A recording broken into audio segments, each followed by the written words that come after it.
Ghana for. On Saturday na enim nyansa. Ebusua ya makwa biyom from Ghana and Sam TV so edi am just want to promise. Betting tax ye free honom. Na de fufuro bi ba na fufuro ye de ba no. Edi no e de sports tax. Me no ka say de Ghana for ebu afu no ma kan Sam ni bi e de che Ghana for. Mo yembo wo nyanko tie nsem a omo to dwane ba na ewe ebedi ho enkomo. Ghana for. On Saturday na enim nyansa.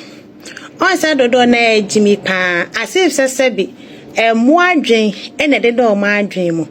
Inti no moda no mo sorry a omo ndwen. Inti no Ghana need me planning in life for a day. Crampo no be planning 5 years ahead. No be planning 4 years, 8 years ahead. Once mo jimi pa. Ebusa for day inti na make asa. NDC for your propaganda. Ghana for ye de na betting tax. Ghana for to meet na say share high obi onu ontwa betting ni bill. Emma etimi disa Emma obi onu no so onko pe bra bi abo. Ah no so la betting and sport man ha no ndo no odididi. E decide man no the betting tax. E kokoko to abafun. NDC for ye say ba e betwa betting tax mu, e betwa betting tax mu. And no mobile no be betting tax. Say someone tax ma ko fa ba. Say no ma ka ko fa sporting tax.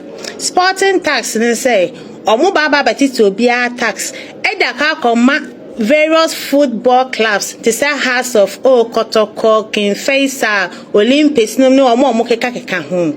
Na some year we say ya tete sa e da aboa sa football clubs no na me bisa say football clubs no e government entities ana because of individual and wakakwati ni football club na omo play match na so mo ko stadium ye omo ntwa take it na so mo twa take it says kan omo jeje omo de yeden omo de bra ban na because me nti the whole thing ase sa na mo ye dede na e11 omo ba be yi e11 a na mo de d11 ba be hye ho it was some jimi pa because after on ka betting tax ne den ki na ni say untwa bet at say me say me ntwa bi me ne betting tax e wo tracker ben but sporting tax na mo de abane de obia betwa bi because omo find ways and means e be kan obia it was some jimi pa hye.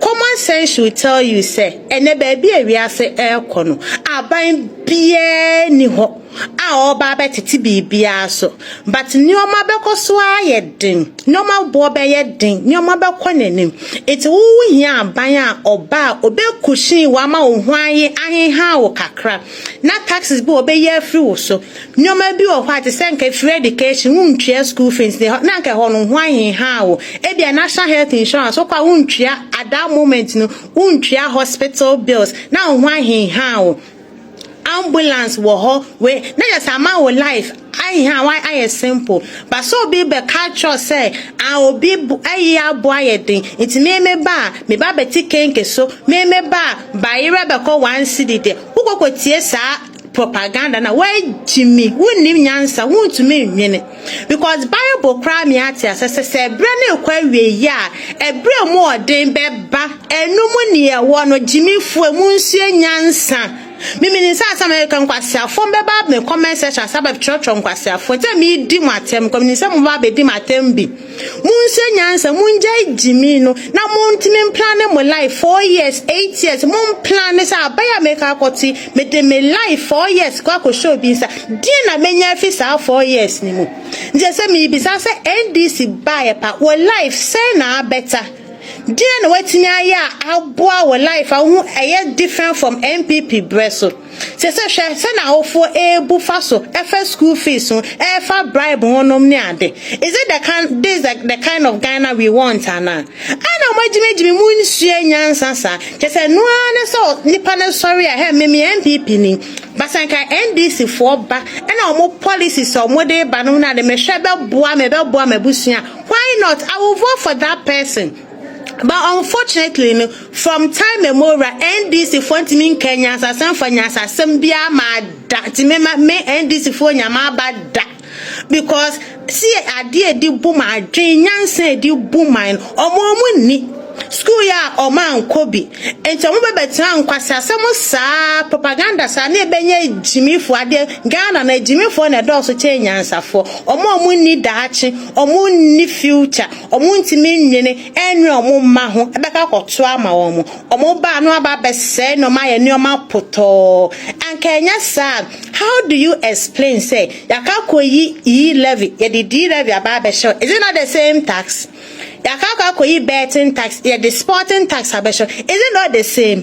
Jimi fue munsia nyansa na wiase ko na nim wiase nko na chi biem na wiase nso nyina faako ye nim na na ye beko. That means nyoma bo beko so aye den nti ne kenke na ye to ne 7 cities no me for a time will come kenke are the same kenke so kwa beti ne kasere so beti you will be buying a 20 cities. A time will come at that kenke be jump do 50 cities. Get it na munja some better my politician for ba that damo abe jim vote and some mo nya shame amo they rather come and make your life worse.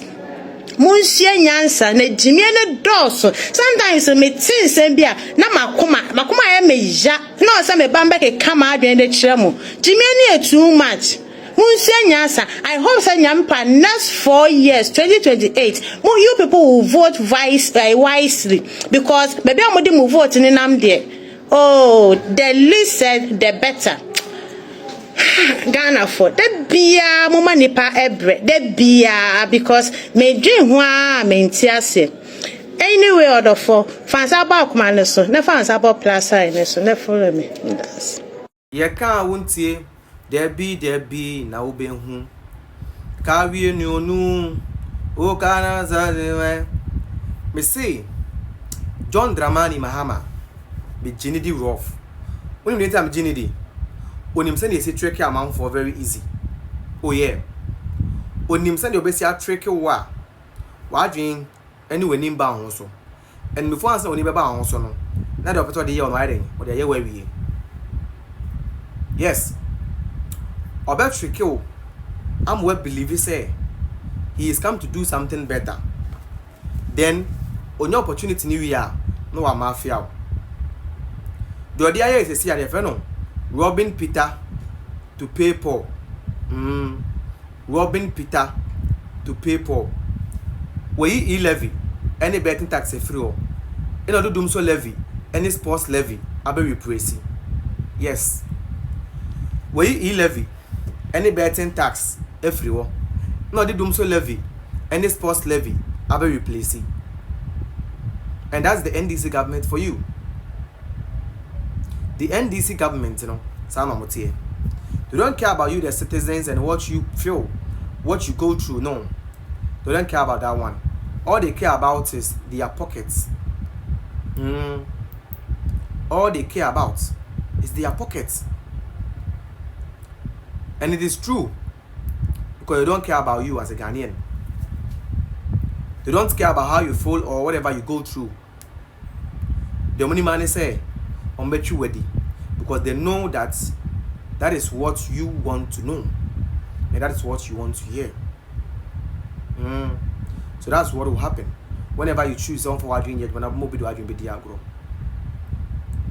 Eyezu no